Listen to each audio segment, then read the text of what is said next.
Mungkin sebagian dari kamu udah pernah dengar kalau Indonesia pernah ngalamin beberapa kali krisis. Mulai dari krisis moneter atau krisis finansial Asia di tahun 98. Ada juga krisis finansial global di tahun 2008. Dan yang terakhir adalah resesi global akibat pandemi COVID-19 di tahun 2020 ini. Kalau resesi global di tahun ini, mungkin kita tuh bisa lebih gampang ngerti penyebab dan dampaknya apa aja. Tapi gimana dengan krisis moneter Asia di tahun 98 dan krisis finansial global di tahun 2008? Kan waktu tahun 98 dan 2008 nggak ada wabah pandemi ya, yang bikin perdagangan dan produksi terhambat. Kok bisa sampai krisis sih?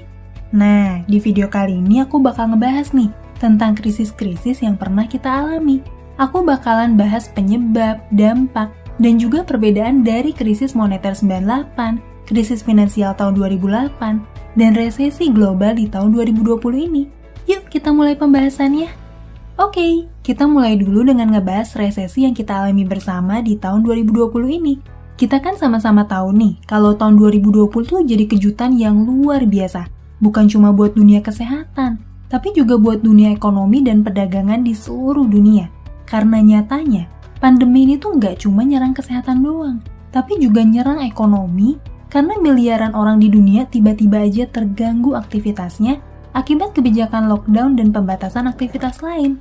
Hal ini tuh nyebabin banyak sektor industri dan perdagangan ngalamin penurunan yang luar biasa parah, khususnya industri pariwisata dan turunannya, misalnya bisnis transportasi, penginapan, restoran, tempat hiburan, dan segala bentuk bisnis yang ngebutuhin kehadiran orang secara fisik dalam jumlah banyak. Perlambatan aktivitas ekonomi dalam perdagangan dan konsumsi ini tuh terpotret dari tingkat GDP sepanjang tahun 2020 ini, yang emang ngalamin penurunan tajam di berbagai belahan dunia, sampai akhirnya nyebabin banyak negara masuk ke fase resesi ekonomi, termasuk Indonesia. Belakangan ini, lagi heboh banget berita tentang resesi ekonomi dan negara-negara yang udah masuk ke jurang resesi. Headline berita yang beredar tuh mungkin bikin kita jadi khawatir. Ada yang bilang, Indonesia berpotensi masuk ke jurang resesi. Bersiaplah, Indonesia terancam resesi ekonomi, dan lain-lain. Kekhawatiran itu tuh makin bertambah dengan pemberitaan negara-negara lain yang udah masuk ke jurang resesi. Mulai dari Singapura, Jepang, Jerman, sampai Amerika. Wah, kok serem banget ya? Sebetulnya apa sih resesi itu? Kenapa berita tentang resesi kelihatannya serem banget? Kalau Indonesia masuk fase resesi ekonomi, terus kita harus ngapain dong? Nah, di video kali ini aku mau jelasin nih tentang apa itu resesi, apa kita harus khawatir sama resesi, dan hal apa aja sih yang sebaiknya kita siapin kalau Indonesia masuk ke fase resesi ekonomi. Sebelum kita bahas lebih jauh tentang resesi ekonomi, aku mau kita sama-sama ngerti dulu nih tentang definisi dari resesi. Arti kata resesi itu sendiri adalah kelesuan atau kemunduran. Jadi singkatnya, resesi ekonomi itu adalah satu kondisi di mana ada kelesuan atau kemunduran di aktivitas atau produktivitas ekonomi di semua negara. Sekarang pertanyaannya, apa sih yang jadi indikator kalau kondisi ekonomi di sebuah negara tuh ngalamin resesi? Sebetulnya ada banyak nih pihak yang mendefinisikan resesi ekonomi dengan definisi yang beda-beda. Misalnya, National Bureau of Economic Research mendefinisikan resesi sebagai penurunan di 4 aspek ekonomi selama beberapa bulan. 4 aspek tersebut adalah tingkat pemasukan, penyerapan tenaga kerja, tingkat produksi industri, dan tingkat konsumsi masyarakat. Tapi nih, dari sekian banyak definisi yang ada, definisi resesi yang paling populer itu adalah pertumbuhan GDP yang negatif selama 2 kuartal berturut-turut. Nah, dengan definisi itu, ada 2 kata kunci yang perlu kita pelajarin. Yang pertama adalah pertumbuhan GDP negatif, dan yang kedua adalah 2 kuartal berturut-turut. Kita bahas satu-satu yuk. Yang pertama adalah pertumbuhan GDP negatif. Sekarang kita bahas dulu nih tentang GDP atau pendapatan domestik bruto. GDP itu adalah potret produktivitas ekonomi di sebuah negara, yang mana produktivitas itu dilihat dari 4 aspek, yaitu yang pertama, konsumsi masyarakat. Yang kedua, belanja negara. Yang ketiga, investasi di sektor real. Dan yang keempat, ekspor dikurangi impor. Nah, akumulasi dari 4 aspek ini nih, yang kita sebut sebagai GDP. Makanya kalau di textbook kuliah, rumus GDP itu ditulis konsumsi ditambah belanja negara ditambah investasi, dan ditambah ekspor dikurangi impor.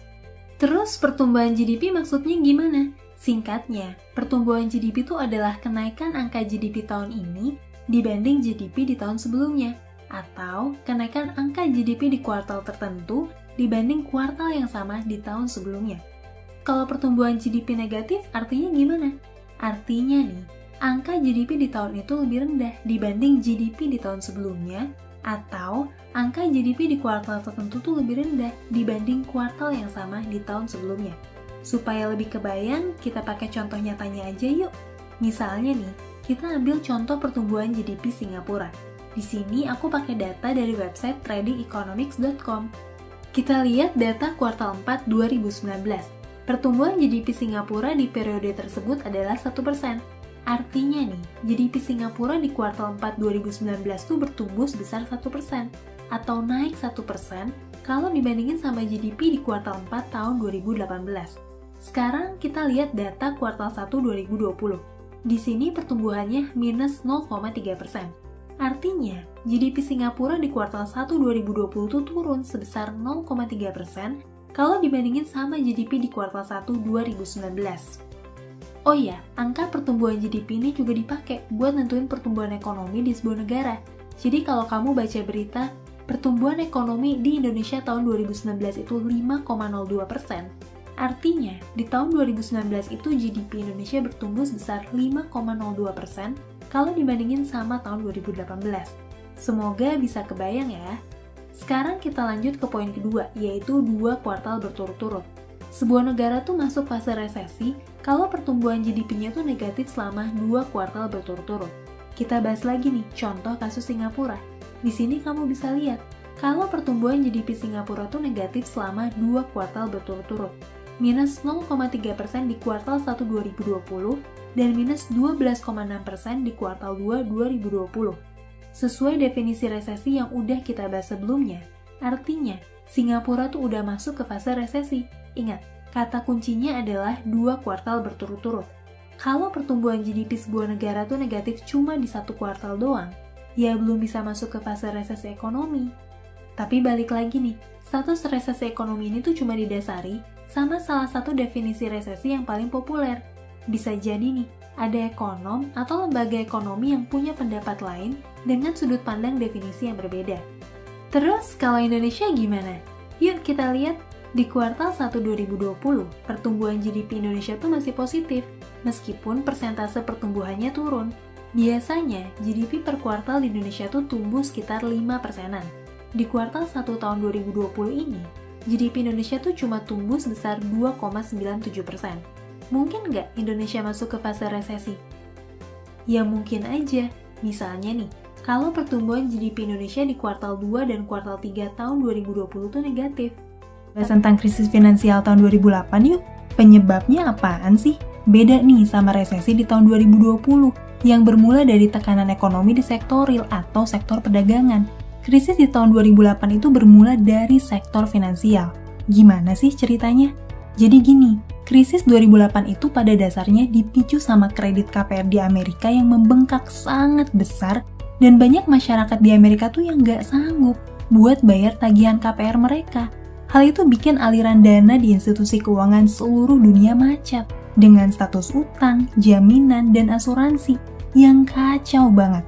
Sampai-sampai banyak pihak di industri keuangan tuh saling tunjuk dan saling nyalahin satu sama lain. Aku coba ceritain deh ya ilustrasi masalahnya secara sederhana, biar kamu bisa lebih kebayang. Di Amerika itu, semua orang mimpi bisa punya rumah sendiri. Bahkan sampai ada istilahnya nih, yaitu American Dream. Jadi wajar aja kalau banyak masyarakat di Amerika tuh ngajuin KPR, supaya bisa beli rumah dengan cara mencicil. Masalahnya, industri kredit perbankan di Amerika di tahun-tahun itu tuh nggak terlalu ketat gitu buat ngawasin kelayakan kredit dari masyarakatnya. Sistem seleksi dari perbankan tuh nggak berjalan dengan baik. Masyarakat yang pekerjaannya nggak jelas, orang yang kerjanya serabutan, bahkan imigran yang belum punya pekerjaan tetap aja tuh bisa ngajuin KPR dengan gampang. Apalagi nih, para sales kredit rumah tuh juga cuma fokus ngejar bonus penjualan doang yang mereka dapetin kalau berhasil jual rumah dengan basis KPR. Ironisnya lagi, kredit KPR yang gak sehat ini tuh dirasionalisasiin sama harga perumahan yang terus melonjak tinggi selama bertahun-tahun di Amerika. Hal itu nyebabin masyarakat semakin pengen cepet-cepet ngambil KPR sebelum harga rumah tuh jadi semakin mahal. Bahkan nih, saking drastisnya kenaikan harga rumah di Amerika, kalau aja ada keluarga yang gak sanggup ngelanjutin pembayaran KPR, penjualan rumahnya itu udah lebih dari cukup buat ngelunasin utang kreditnya. Dengan logika kayak gitu, makin banyak aja masyarakat yang terus pengen beli rumah dengan sistem KPR, termasuk dari golongan masyarakat yang seharusnya tuh belum layak buat dapetin hak kredit tersebut. Ditambah lagi, kenaikan harga rumah di Amerika tuh dianggap sebagai sesuatu yang bakalan terus terjadi. Hal itu bikin banyak institusi keuangan di Amerika yang ngejaminin surat utang kredit rumah sebagai bagian dari portofolio investasi yang dijual ke nasabah retail. Karena harga rumah terus makin naik, maka harga surat berharga yang berisi jaminan utang kredit itu juga makin diminati investor nih, dan harganya juga terus bertumbuh naik. Belum lagi, risiko kredit macet di Amerika ini tuh juga dijaminin ke banyak perusahaan asuransi raksasa, bahkan dijamin juga sama negara Amerika. Masalah ini tuh jadi makin berat karena aturan baru dari Presiden Clinton yang memungkinkan bank tabungan untuk turut berpartisipasi dalam investasi berisiko tinggi, kayak KPR berisiko tinggi atau subprime mortgage, yang sebelumnya tuh terbatas cuma buat bank investasi doang. Dimana nih, uang tabungan rakyat Amerika tuh juga turut dipertaruhin. Dari semua gejala tadi, mungkin kamu udah bisa nebak sendiri, bakalan banyak utang kredit yang gak sanggup dilunasi, khususnya dari golongan masyarakat yang emang seharusnya tuh belum layak buat ngajuin kredit. Dan ketika kredit utang yang macet tuh semakin banyak, industri perbankan di Amerika ngalamin krisis likuiditas dengan status jutaan utang kredit yang macet. Hal ini tuh berdampak secara sistemik kepada hancurnya produk-produk investasi, kayak reksadana yang isinya tuh adalah jaminan utang kredit KPR. Belum lagi, banyak perusahaan asuransi di seluruh dunia yang gak sanggup nanggung klaim asuransi yang bertumpuk sangat banyak melampaui kemampuan likuiditasnya. Semua kekacauan di industri keuangan ini tuh juga berdampak nih pada kepanikan para investor di bursa saham yang narik dana mereka, sampai akhirnya nyebabin kejatuhan harga saham di seluruh dunia, termasuk Indonesia. Dan yang terakhir, kita bakalan bahas krisis finansial Asia di tahun 97-98, atau kalau di Indonesia tuh lebih populer dengan nama krisis moneter atau Krismon tahun 98. Mungkin kamu masih ingat pas masih kecil di tahun 98, banyak banget berita mencekam baik dari sisi politik, demonstrasi mahasiswa, sampai nilai tukar rupiah yang sangat anjlok. Dari yang tadinya tuh $1 setara sama Rp2.000, nilainya menyusut sampai-sampai $1 tuh setara sama Rp16.000. Gara-gara kejatuhan nilai tukar rupiah itu, ada banyak banget bank dan perusahaan yang bangkrut di Indonesia. Sebetulnya pemicunya apa sih? Yuk kita bahas. Oh iya, sebelum aku bahas lebih lanjut, aku mau disclaimer dulu nih dikit. Di video ini aku cuma bakalan bahas Krismon dari sisi keuangannya aja.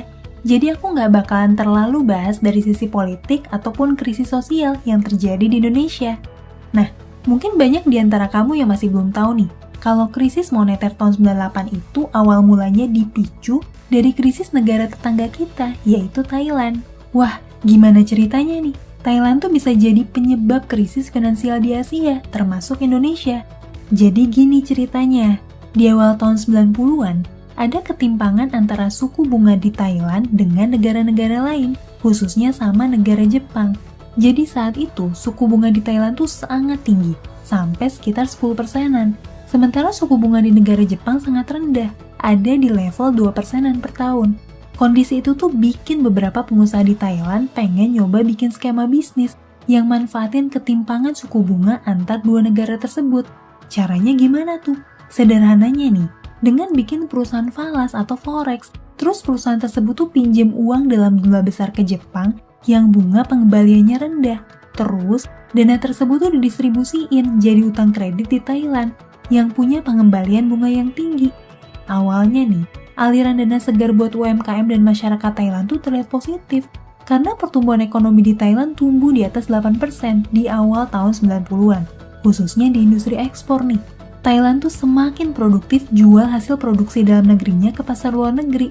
Di sisi lain, pertumbuhan ekonomi di Thailand tuh juga bikin masyarakatnya mulai gencar belanja barang impor dari luar negeri, yang artinya ningkatin permintaan mata uang asing dalam perdagangan negara Thailand.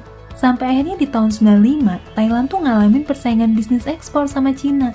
Artinya apa? Keuntungan bisnis ekspor Thailand tuh ngalamin penurunan, dan perusahaan yang minjem uang yen Jepang lewat perusahaan forex tersebut tuh makin kesulitan buat ngebayar utang-utangnya yang berbunga cukup tinggi. Dengan semakin menurunnya industri ekspor dan kredit utang macet yang semakin membengkak, pemerintah Thailand tuh akhirnya ngambil kebijakan buat ngebantu pelunasan kredit macet tersebut dengan makai cadangan devisa mata uang asing milik pemerintah Thailand. Di sisi lain nih, Thailand tuh saat itu juga ngeberlakuin kebijakan moneter dengan mematok nilai tukar mata uang baht terhadap USD pada level yang stabil. Wah, kok bisa sih bikin nilai tukar mata uang jadi stabil? Secara teknis, hal itu bisa dilakuin dengan ngorbanin cadangan devisa negara. Jadi gini, pemerintah tuh pakai cadangan devisa negara buat mengintervensi tingkat fluktuasi permintaan baht terhadap USD. Artinya nih, pemerintah Thailand tuh ngeluarin cadangan devisa dolarnya dalam jumlah yang sangat banyak dan menuhin bursa perdagangan mata uang buat muatin baht.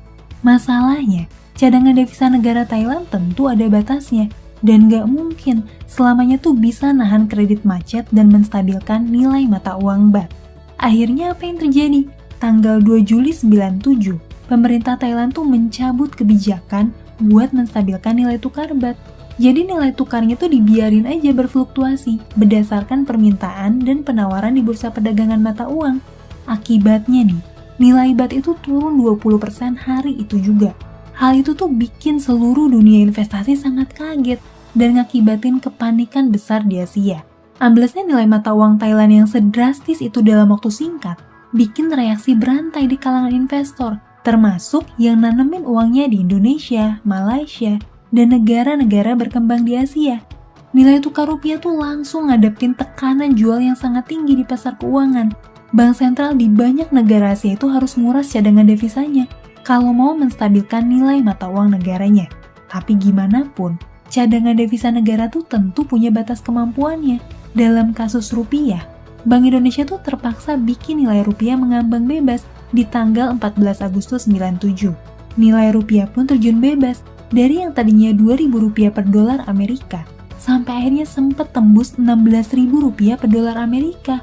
Anjloknya nilai tukar rupiah di tahun 97-98 itu bikin dampak sistemik yang luar biasa buat banyak perusahaan dan institusi finansial yang punya utang dalam bentuk dolar.